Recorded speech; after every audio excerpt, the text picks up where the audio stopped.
কম্পিউটারে Windows setup দেওয়ার জন্য বুটেবল পেন ড্রাইভ ব্যবহার করে থাকি। এখন একটি পেন ড্রাইভেই উইন্ডোজ 7, উইন্ডোজ 8.1, উইন্ডোজ 10, উইন্ডোজ 11 সবগুলো একসাথে রেখেই বুটেবল করা যায়। উইন্ডোজের সবগুলো ভার্সন একসাথে পেন ড্রাইভে রেখে বুটেবল করে রাখলে আপনার যখন যেই উইন্ডোজটি সেটআপ দেওয়ার প্রয়োজন হবে খুব সহজেই পেন ড্রাইভ দিয়ে সেই উইন্ডোজটি কম্পিউটারে সেটআপ দেওয়া যাবে। আজকের ভিডিওতে দেখাবো কিভাবে উইন্ডোজের সবগুলো একটি পেন ড্রাইভে রেখে বুটেবল করা যায়। এই প্রক্রিয়াটি খুবই সহজ।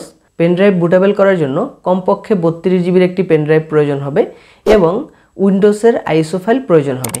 উইন্ডোজের আইএসও ফাইল মাইক্রোসফট উইন্ডোজের অফিসিয়াল ওয়েবসাইট থেকেই ডাউনলোড করা যাবে।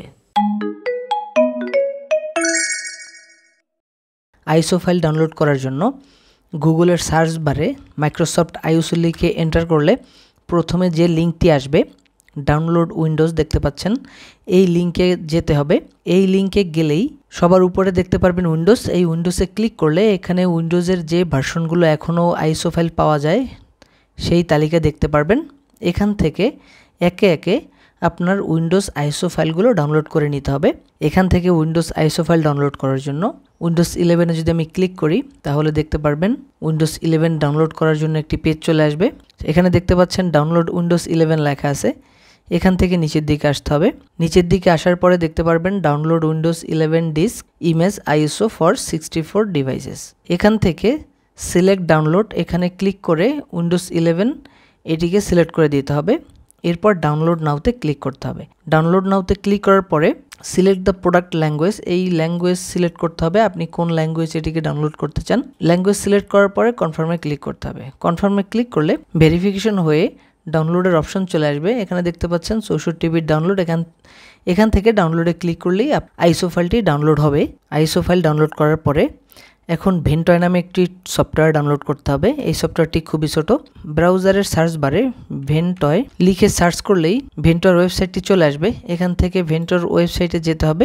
ভেন্টয়ের ওয়েবসাইটে আসার পরে উপরের মেনু থেকে ডাউনলোডস এখানে ক্লিক করতে হবে। ডাউনলোডসে ক্লিক করার পরে এখানে দেখতে পারবেন ভেন্টয়ের সফটওয়্যারগুলো রয়েছে। তো এখানে সফটওয়্যার রয়েছে উইন্ডোজ, লিনাক্স, লাইভ সিডি। এখান থেকে উইন্ডোজের সফটওয়্যারটি ডাউনলোড করতে হবে। সফটওয়্যারটি ডাউনলোড করার জন্য এই যে নীল লেখা রয়েছে সেই নীল লেখার উপরে ক্লিক করতে হবে। নীল লেখার উপরে ক্লিক করলে একটি আলাদা ট্যাবে ওপেন হবে। এখানে দেখতে পাচ্ছেন ডাউনলোড লেটেস্ট ভার্সন। এখানে ক্লিক করলে কিছুক্ষণের মধ্যেই আপনার সফটওয়্যারটি ডাউনলোড হওয়া শুরু করবে। এখানে দেখতে পাচ্ছেন সফটওয়্যারটি ডাউনলোড হচ্ছে।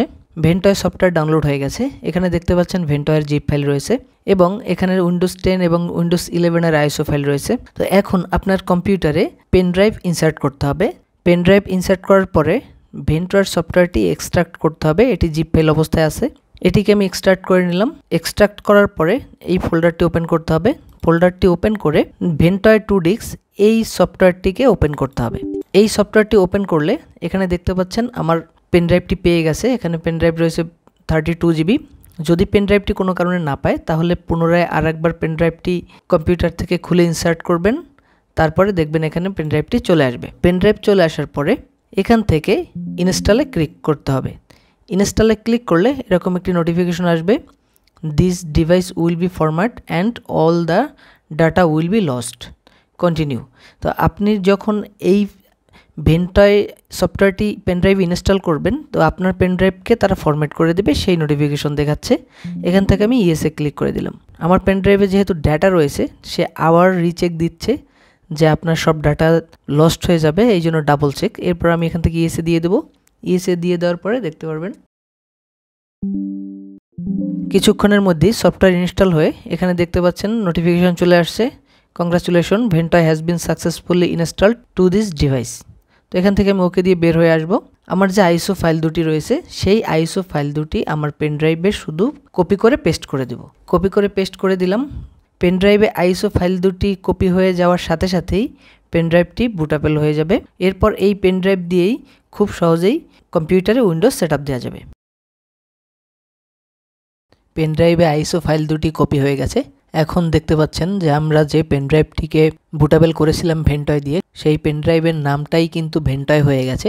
তো এখন যদি এই পেন ড্রাইভ দিয়ে আমরা কম্পিউটারে উইন্ডোজ দেই তাহলে খুব সহজেই উইন্ডোজ দিতে পারবো।